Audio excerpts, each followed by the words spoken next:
Hello students, welcome you once again at my YouTube channel Malik Classes. Today we will discuss about torque produced on a current carrying rectangular loop in a uniform magnetic field.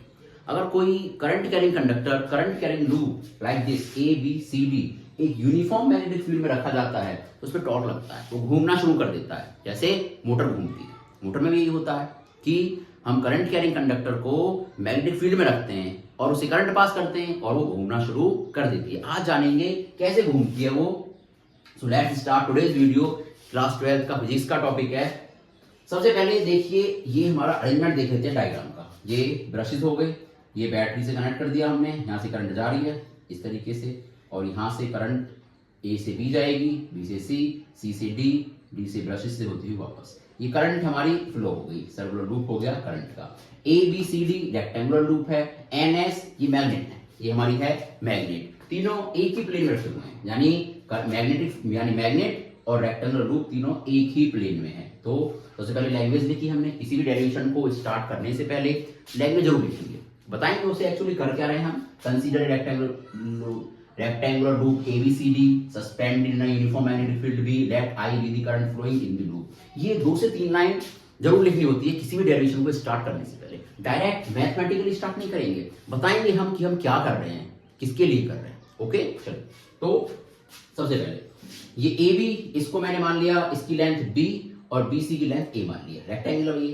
चलिए सबसे पहले case first, when current carrying loop and magnetic field both are in a loop both are in a plane of loop, same plane में। देखो same plane में दोनों बीच कोई भी angle नहीं है।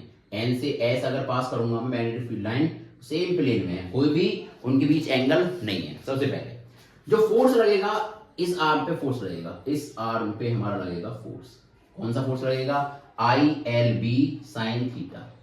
ये फॉर्मूला होता है। अगर कोई करंट कैरिंग कंडक्टर यानी कोई करंट कैरिंग कंडक्टर किसी मैग्नेटिक फील्ड में रखा जाता है तो उस पर एक फोर्स लगता है और फोर्स की वैल्यू होती है ILB sin थीटा। ये ऑलरेडी हम डेरिवेशन कर चुके हैं। तो ये जो आर्म है AB, ये जो हमारी मैग्नेटिक फील्ड है इसके परपेंडिकुलर है, तो थीटा 90 यानी 1 हो जाएगा। तो इस आर्म पे एक फोर्स लगेगा AB आर्म पे, वो होगा ILB। उसके बाद BC और AD पे कोई फोर्स नहीं लगेगा, क्योंकि BC और AD इनके भी जो साइन है वो है 0, तो साइन 0 होता है, कोई फोर्स नहीं लगेगा। इनके बीच यानी BC आर्म और मैग्नेटिक फील्ड इनके बीच जो एंगल है वो है 0, थीटा इज इक्वल टू 0। और फॉर्मूला होता है ILB sin थीटा, साइन 0 पूरा 0 हो जाएगा, यानी BC आर्म में और AD पे कोई फोर्स नहीं लगेगा। क्लियर? उसके बाद CD आर्म, इस पे भी फोर्स लगेगा, इस पे लगेगा F2 फोर्स ILB, क्योंकि फॉर्मूला होता है ILB sin थीटा, थीटा 90 हो जाएगा इसके लिए, इस पे भी लगेगा ILB।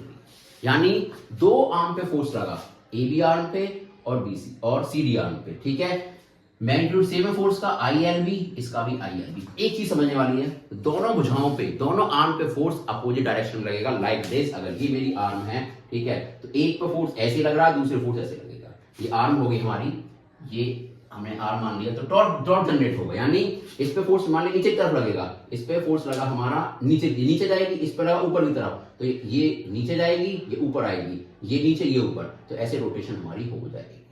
दोनों पे अलग अलग फोर्स लगेगा, अपोजिट फोर्स, एक पे F1 इधर, एक पे F2 इधर। और जब सेम मैग्नीट्यूड का अपोजिट फोर्स लगता है तो वहां पे टॉर्क जनरेट हो जाता है। टॉर्क जनरेट हो जाता है, मान लिया यही है, मैं इसकी बात करूं, एक फोर्स ऐसे लगाऊं और एक सेम फोर्स लगे नीचे की तरफ, ये ऊपर ये नीचे, तो ऐसे घूमना शुरू कर देगी। ऐसे ही ये आर्म, एक इस पे नीचे फोर्स लग रहा है, इस मान लीजिए ऊपर फोर्स लग रहा है, ये घूमना शुरू कर देगी, रोटेशन करना शुरू कर देगी। This is the principle. ठीक है, ये हमने टॉर्क से दिखा रहे हैं इसको हम, ILB sin theta. Both F1 and F2 are equal and opposite force, दोनों फोर्स अलग अलग है भाई, F सेम मैग्नीट्यूड के, एक लग रहा ऊपर एक नीचे, तो ऐसे घूमना शुरू कर देगी।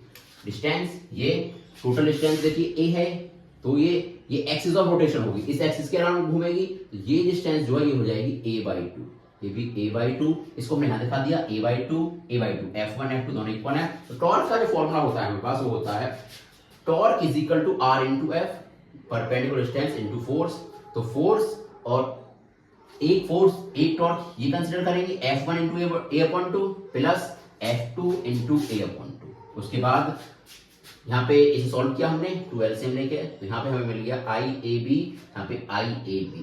2 से 2 कैंसिल आउट हो गया, मुझे मिल गया आई ए बी। अब जो a इंटू बी है, जो a इंटू बी है, a इंटू बी यानी length into breadth, a into B, इसे मैं कह सकता हूं एरिया इस रेक्टेंगुलर फॉर्म का। तो मुझे टॉर्क मिल जाएगा आई ए बी।